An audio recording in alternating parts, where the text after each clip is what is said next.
Welcome to Sabita Agarwal classes. हमारी एक series चल रही है फॉर्म्स ऑफ ड्रामा। उससे रिलेटेड और भी वीडियो मैंने अपलोड की है इससे पहले। क्या ट्रेजेडी है, क्या ट्रेजेडी कॉमेडी है, और ये सब चीज़ें वो, और क्या कॉमेडी है वो भी मैंने इसमें आपको बताया है। और डिस्क्रिप्शन में आपको सबका लिंक मिल जाएगा। जिसने चैनल को सब्सक्राइब नहीं किया, चैनल को सब्सक्राइब ज़रूर करें और बेल आइकन ज़रूर प्रेस करें ताकि आने वाली वीडियो का नोटिफिकेशन आपको मिलता रहे। और आपको डिस्क्रिप्शन में इंस्टाग्राम और फेसबुक का भी पेज का लिंक मिल जाएगा, उसे भी ज़रूर फॉलो करें। तो वीडियो को अपनी आगे बढ़ाते हैं। इससे पहले मैंने आपको बताया था कि कॉमेडी होती क्या है। आज आपको अब डिफरेंट टाइप्स ऑफ जो कॉमेडी उसमें मैंने बताया था आपको, वो एक एक करके अब डिटेल में पढ़ेंगे। इसमें आपको डिटेल में रोमांटिक कॉमेडी के बारे में मैं बताऊंगा, वर्ल्ड की कुछ फेमस रोमांटिक कॉमेडीज़ के बारे में बताऊंगा, और इसी चैप्टर में आपको कुछ एमसीक्यूज़ मिलेंगे जो वर्ल्ड लिटरेचर में जो इम्पोर्टेंट कॉमेडी से रिलेटेड जो क्वेश्चंस हैं जो एग्ज़ाम में आते हैं, जो इम्पोर्टेंट हैं, उन सब की सीरीज़ इसमें आपको मिलेगी। तो स्किप किए बिना आप इस वीडियो को लगातार करें और अपने फ्रेंड्स के साथ लगातार देखें और अपने फ्रेंड्स के साथ ज़रूर शेयर करें। तो स्टार्ट करते हैं अपनी वीडियो। तो रोमांटिक कॉमेडी होती क्या है, देखिए हमारे सामने हमें दो तरह की कॉमेडी का तो पता है, क्लासिकल और रोमांटिक। क्लासिकल कॉमेडी होती है जो क्लासिक्स को फॉलो करती है, जैसे unity of time, unity of place, unity of action. ये सब चीज़ें मैं आपको पहले वीडियोस में बता चुका हूँ क्या होता है unity of time, place of action क्या होता है। तो लेकिन रोमांटिक कॉमेडी में ये सब चीज़ें नहीं होती। जो यूनिवर्सिटी विट्स जो राइटर्स थे, मेनली उन्होंने जो फॉलो किया ट्रेडिशन, वो रोमांटिक कॉमेडी को ही फॉलो किया। उन्होंने यूनिटी ऑफ टाइम और प्लेस और एक्शन को कोई भी वो रूल फॉलो नहीं किया। तो रोमांटिक कॉमेडी में होता क्या है, रोमांटिक जैसे नाम से ही हमें पता है, इसमें रोमांस भी होना चाहिए और कॉमिक भी ज़रूर इंसिडेंट उसमें होना चाहिए। तो देखिए, romantic comedy is basically a love comedy. ये एक लव कॉमेडी होती है, बेसिकली ये एक लव कॉमेडी होती है। And these comedies always ends in happy marriage of true lover. और ये कॉमेडी जो होती है वो एंड्स इन में होता है हैप्पी मैरिज, ट्रू लवर्स की हैप्पी मैरिज से एंड होता है। Many complications problems come in their love. बहुत सारी कॉम्प्लिकेशन भी आ सकती हैं, प्रॉब्लम्स भी आ सकती हैं उनके लव में। Many times their love touches the level of failure and frustration. कई बार उनका जो लव है वो फेलियर और फ्रस्ट्रेशन तक भी पहुंच जाता है। जैसे कि यहाँ पर कहा गया है, ये मिडसमर नाइट ड्रीम की बहुत ही फेमस लाइन है, the path of true love never did run smooth. जो सच्चे प्रेमी होते हैं उनका जो रास्ता होता है वो आसान नहीं होता, वो कांटों से भरा हुआ रहता है। वो रोमांटिक कॉमेडी में बताया गया है। But we remain confident that somehow or other all obstacles will be removed and their love will come happy fruition। देखिए, लेकिन हमें कॉन्फिडेंट रहता है, हम रिमेन रहते हैं कॉन्फिडेंट के कि किसी न किसी तरीके से जो वे परेशानी है वे सब चली जाएंगी, और जो उनका लव है वो हैप्पी फ्रूशन से ही भर जाएगा, बाद में उनकी जीत जरूर हो जाएगी। Lovers often take resort to some beautiful resort of nature. कई बार जो लवर्स हैं वो सुंदर जगह पर भी अपना आश्रय ले लेते हैं, जैसे कि फॉरेस्ट ऑफ आर्डन में, एज यू लाइक इट में। जो फॉरेस्ट ऑफ आर्डन जो है दिखाया गया था वो एज यू लाइक इट में दिया गया था। और fairy haunted wood in Midsummer Night dream.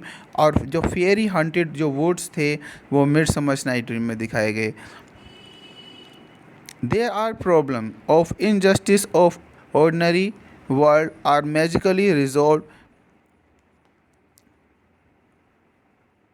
There the problems और इनजस्टिस, जो प्रॉब्लम है इनजस्टिस है ऑर्डिनरी वर्ल्ड की, आर मैजिकली रिजॉल्व। वो मैजिकली एक तरीके से रिजॉल्व हो जाती है। जो एनिमी होते हैं वे रिकॉन्साइल हो जाते हैं, वे भी समझ जाते हैं। एंड ट्रू लवर्स जो है वो यूनाइटेड हो जाते हैं। मतलब भले ही कितनी परेशानी आए, भले ही ट्रू लवर्स के बीच में कितनी भी परेशानी आए, रोमांटिक कॉमेडी में उनकी अंत में जीत हो ही जाती है। जैसे कि ट्रेजेडी में हमें पता है वो नहीं मिलते या मर जाता है उनमें से कोई, तो वहाँ पर दुखांत होता है। यहाँ पर आपका जो अंत होगा, जो यहाँ पर अंत होगा रोमांटिक कॉमेडी में, वो सुखद ही होगा। This reconciliation is brought about by some benevolent supernatural agency or some long forgotten benefactor।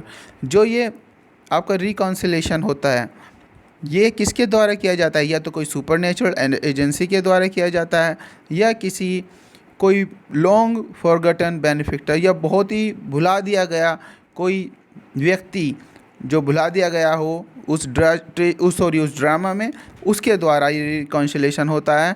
और in keeping with the spirit of comedy, the atmosphere is pleasant and favorable for love, and should be remembered that tragicomedy and romance of Shakespeare are basically romantic comedy। जो Shakespeare के, ये भी हमें याद रखना चाहिए, जो शेक्सपियर की ट्रेजिकॉमेडी है या रोमांस है वे सब रोमांटिक कॉमेडी हैं। Some romantic comedies are also there in which central theme is not love but humor, light satire, fun of contemporary life under cover of love theme। अब देख लेते हैं वर्ल्ड की जो कुछ फेमस आपकी टीजीटी के लिए और पीजीटी के लिए बहुत ही इंपॉर्टेंट ये टॉपिक है। विलियम शेक्सपियर की जितनी भी कॉमेडी हैं वो सब रोमांटिक कॉमेडी हैं, चाहे टू जेंटलमैन वेरोना हो या मैरी वाइफ विंडोसवर हो या Measure for Measure, Comedy of Error, Love Labour Lost, Taming of Shrew, All's Well That's Well, a Midsummer Night Dream, Merchant of Venice, Much Ado About Nothing, As You Like It, Twelfth Night, Cymbeline, Pericles and Winter's Tale, Tempest. ये सब जो comedy हैं romantic comedy हैं सब Shakespeare की। John Lyly ने लिखी Euphues, Anatomy of Wit, Endymion, and Thomas Lodge ने लिखी रोजालाइन, रॉबर्ट ग्रीन ने लिखी Friar Bacon, Friar Bungay, Orlando Furioso and Pandosto. Robert Greene ने लिखी एंड जॉर्ज पेल ने लिखी Wily Beguiled, Wisdom of Doctor Dodypoll, ये George Peele ने लिखी। अब ये इतनी भी रोमांटिक कॉमेडी थी और कॉमेडी से रिलेटेड जो भी आपके डाउट्स थे रोमांटिक कॉमेडी के वो आपको मैं बता चुका हूँ। अब इसके बाद जो टॉपिक अपलोड होगा वो अपलोड होगा कॉमेडी ऑफ ह्यूमर का। अब कुछ इंपॉर्टेंट कुछ MCQs हैं उन्हें भी डिस्कस कर लेते हैं। विच ऑफ द फॉलोइंग, आप भी साथ में आंसर देते चलेंगे। Which of the following is suppose to be the first regular comedy in English, सबसे पहली जो कॉमेडी थी इंग्लिश में वो कौन सी थी? वो थी Roister and Doister. Gammer Gurton's Needle is one of the earliest English comedy, उसका कौन राइटर था? उडाल, शेकवेले या बार्बर या स्टिल? इसका आंसर है Still, John Still. Who is the author of Roister and Doister का कौन ऑथर था? Douglas, Udall, Still, Skelton. इसके जो आंसर है वो निकोलस उडाल है। One of the following dramatist belongs to the group of university Wits, did not write any comedy. कई बार इस तरीके के क्वेश्चन आ चुके हैं, तो इनमें कौन सा ऐसा ड्रामेटिस्ट है जिसने कोई भी कॉमेडी है वो नहीं लिखी है? आंसर आप दीजिए, जल्दी दीजिए कमेंट बॉक्स में, I am waiting for your reply. तो इसका आंसर बहुत ही इंपॉर्टेंट है, क्रिस्टोफर मार्लो ने कोई भी कॉमेडी जो है वो नहीं लिखी थी। Who is the author of Friar Bacon and Friar Bungay, कौन इसका ऑथर है? थॉमस नेस है, लैले है, रॉबर्ट ग्रीन है, थॉमस लॉज है। अभी मैं आपको बताया है, तो इसका जो आंसर है वो इसका आंसर बताइए जल्दी। इसका आंसर है Robert Greene. One of the following dramatist did not belong to the group of university wits, university wits से कोई बिलोंग नहीं करता। कौन बिलोंग नहीं करता था? मार्लो करते थे, पेल भी करते थे, केट भी करते थे, जॉन वेबस्टर बिलोंग नहीं करते थे यूनिवर्सिटी विट्स से। Ben Jonson's comedy are called comedy of humour, comedy of humour कही गई है बेन जॉनसन की। क्यों कही गई है वो comedy of humour? They are highly humorous comedy, each of them deal with particular humor in human nature. He was the first writer of really humorous comedy to distinguish his really great comedy from farcical comedies। तो इसका answer है each of them deals with a particular humorous comedy, humorous particular humor in human nature। तो human nature उन्होंने अपनी comedy में प्रत्येक व्यक्ति के अंदर कोई ना कोई एक विशेष ह्यूमर को दिखाया है, वो बेन जॉनसन ने। इसका आंसर ये है बी। तो वो कॉमेडी ऑफ ह्यूमर से रिलेटेड एक वीडियो अपलोड करूँगा और उसमें आपके जितने भी ये 4 जो फ्लूइड हैं जो बॉडी के अंदर होते हैं, जिसके पर्टिकुलर एक्सेस से मनुष्य एसेंट्रिक हो जाता है, वो मैं आपको आगे वीडियो में बताऊंगा, आगे आने वाली वीडियो में। वायला जो हीरोइन थी वो कौन से प्ले की थी? बहुत ही फेमस हीरोइन, बहुत ही फेमस ये कैरेक्टर है। ये इसका आंसर है All's Well That's Well, Midsummer Night Dream, As You Like It, Twelfth Night. इसका आंसर है ट्वेल्थ नाइट। ये बहुत ही अच्छी और फेमस लाइन है, स्टार्टिंग की लाइन है। Hope if music be the love, be the food of love, play on, give me excess of it, that is surfeiting an appetite may sicken Sodai. तो ये स्टार्टिंग की लाइन है और ये line है ट्वेल्थ नाइट की। Under the greenwood tree, ये बहुत ही अच्छी ये लाइन है। आपको एक आंसर देना है। थॉमस आर्डे ने भी इसी टाइटल के ऊपर एक प्ले लिखा है, तो वो प्ले किस ईयर में लिखा गया उनके द्वारा, वो आपको कमेंट बॉक्स में कमेंट करके बताना है। Under greenwood tree, who loves to lie with me turns his merry note unto the sweet bird's throat, come hither come hither come hither. तो इसका आंसर है, बहुत ही अच्छी ये लाइन है और ये एज यू लाइक इट की ये लाइन्स हैं। Bottom is an important rustic character is in one of the following comedies. जो बॉटम है बहुत ही फेमस और रस्टिक कैरेक्टर है, और किस कॉमेडी का वो कैरेक्टर है? वो कैरेक्टर है मिडसमर नाइट ड्रीम का। इसके बाद 12, Titania the queen of fairies appears in. जो टाइटेनिया है क्वीन ऑफ फेरी है, वो कहाँ पर किस प्ले में अपीयर होती है? Tempest, Much, Ado over Nothing, As You Like It, Midsummer Night Dream. Answer है इसका Midsummer Night Dream. 2, through whose tricks Hermia Helena are reconciled to their lovers Lysander Demetrius in Midsummer Night Dream. बताइए, इसका आपको answer देना है। 13 का, किसके द्वारा हर्मिया हेलेना जो है अपने लवर्स डेमेट्रियस और लाइसेंडर से रिकॉन्साइल हुई थी? इसका आंसर है C, Puck, attendant on the fairies. In which play is there casket scene? Casket scene बहुत ही फेमस सीन है एक प्ले का। कौन से प्ले का है? वो है मर्चेंट ऑफ वेनिस। अपने फ्रेंड्स के साथ इसे शेयर ज़रूर करें। I hope you are enjoying this session. 15, I will break my staff, bury it certain fathom in the earth, deeper than did ever plummet sound, I will drown my book. ये बहुत ही अच्छी line है, कई बार exam में आ चुकी है, आपका रिवीजन भी हो रहा है इसके साथ ही। ये लाइन है प्रोस्पेरियो के द्वारा लिखी गई। आपको ये बताना है कौन सा ये प्ले है जिसकी ये लाइन है। 16, हु इज़ कैलिबन? कैलिबन क्या है? आंसर देना है आपको। कैलिबन कौन था? कैलिबन था एक monster. The quality of mercy is not strained. इसका आंसर है, बहुत ही फेमस ये लाइन है, पोर्शिया, हमने इंटरमीडिएट क्लास में पढ़ी है यूपी में। 18, in which play do Hero and Beatrice appeared as 2 heroines?